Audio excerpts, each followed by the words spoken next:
this is Bautista from metroguide.realty and welcome to our latest open house tour for a centrally located penthouse for sale in the heart of Salcedo Village, Makati City. So right now we're gonna tour you through this well-designed home, and from here you also have fantastic views of the city. It's also walking distance to Salcedo Park and Ayala Triangle. And now let's begin and head on in.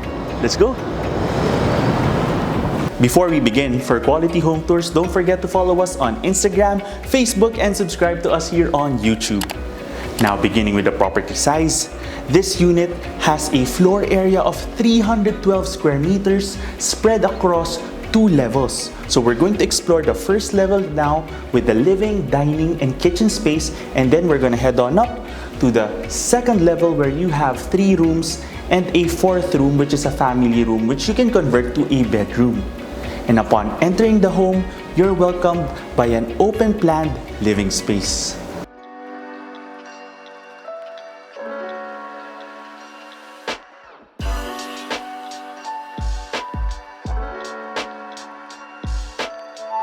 Your living space is facing the southwest side of the property, so it has all the light but it doesn't get bombarded by the sun's rays in the afternoon. You have this really elegant wooden design for the ceiling, and if you look across the property, you have the unique green wallpaper which gives the whole property a very classic feel. From here, you also have a foyer space. So it has space for a couple of chairs and a display area. You already have air conditioning units included across the property, and here you have your powder room.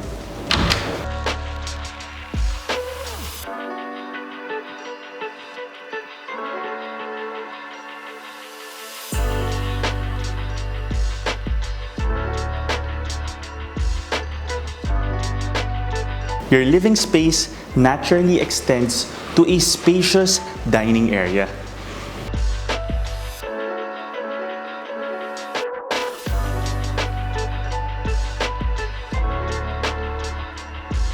On an added note, all the furniture here are placed for staging purposes, so you have an idea on how you can maximize the space.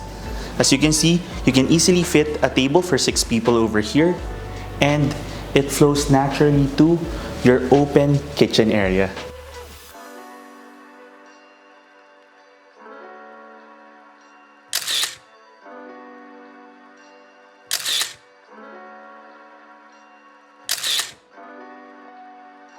You already have a stainless steel kitchen setup over here, even with steel cabinets, making it more durable. In addition, you also have a nice countertop area over here which can serve as a great informal dining space, especially if you have a couple of stools over here. And on this side, you have this really pleasant looking tile design for the whole kitchen wall, which gives it a very lively feel. You already have an Elba range hood over here, and on this side, you have access towards your laundry, auxiliary space, maid's room, and also with the maid's toilet and bath.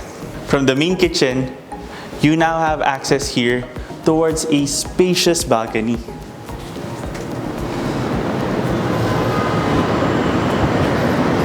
Looking down, you can already see Makati Sports Club and Salcedo Park. And just 1 or 2 streets away, that's already Ayala Avenue. Now let's head on in.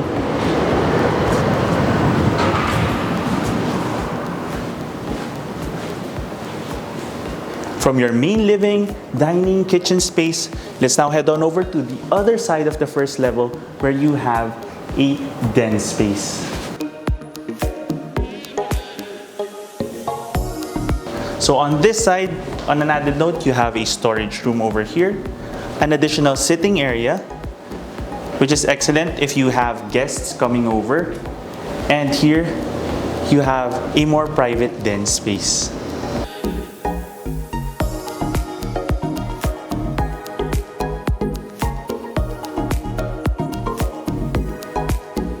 Another great feature of this property is it already has a lot of pin lights and fixtures like this, which allows you to hang artwork without puncturing the wall. And on this side, you see that it's an excellent additional living space for your family or for guests. And now, let's head on up towards the second level.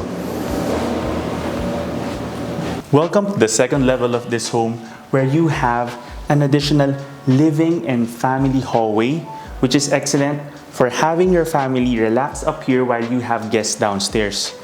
You can see that it can easily fit another living room set, and you can have either artwork or a television set on this side. It also has a unique navy color for the whole space, giving it a very cool and relaxing feel. And from here, let's take a look at your master bedroom.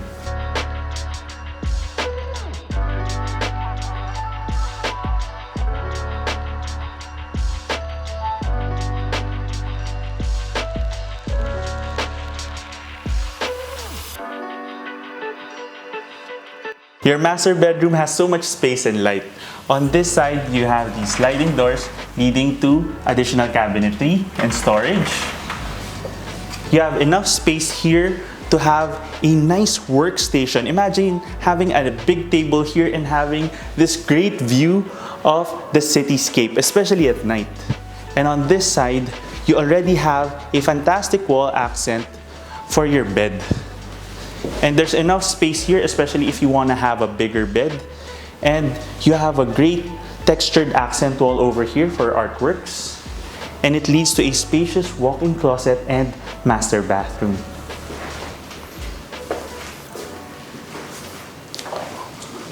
Once again, you have these sliding doors for your cabinetry.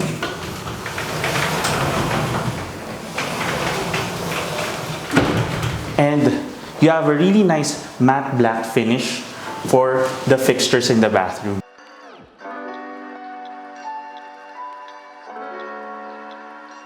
I'd also like you to notice the textured wall near your sink, which gives the whole area a more elegant vibe. And now let's take a look at the second and third bedrooms.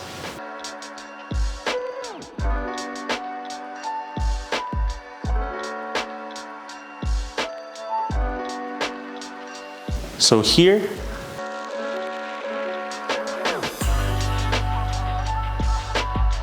and here you have your second bedroom. It's currently set up as a living space, but it's up to you how you want to maximize this area.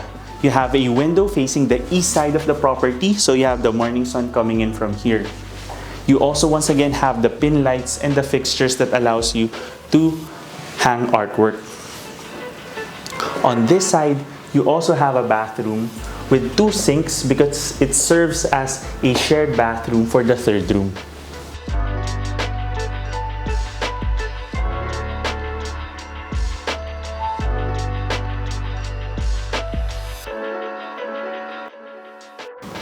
You also have access from here leading to the living space here in the second level. So it can also serve as a powder room if you have guests and you have a function that reaches this level. On this side, you have additional storage, and this is where you have your split type air conditioning unit. And now let's take a look at your third bedroom.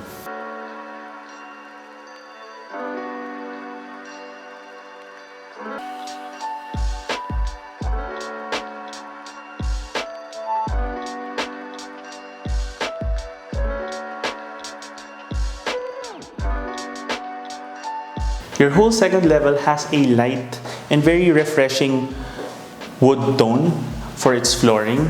And you also have an additional feature wall on this side, giving the room more character. You already have these lights because this is how you can orient your bed on this side. And once again, you have the sliding doors here for your storage area.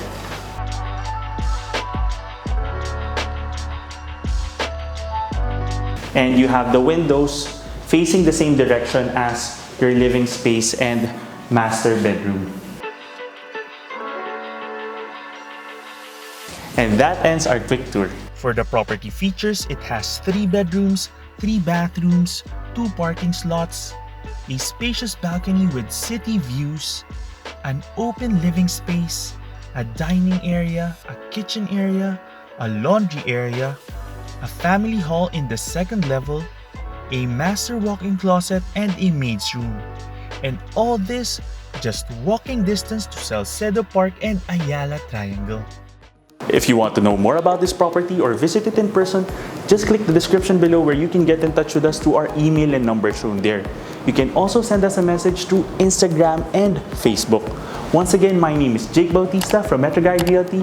Thank you for watching, and we look forward to bring you clarity, quality, and convenience in finding a great Metro Manila home for you and your family. Here's one more look at this centrally located 3-bedroom penthouse unit for sale in Salcedo Village, Makati City. Contact us today in the email and number shown here to schedule a property viewing. You can also click the description below for the property details. Don't forget to click that subscribe button so that you can get notified of our future videos. Thanks for watching, and we look forward to bringing you and your family a great Metro Manila home.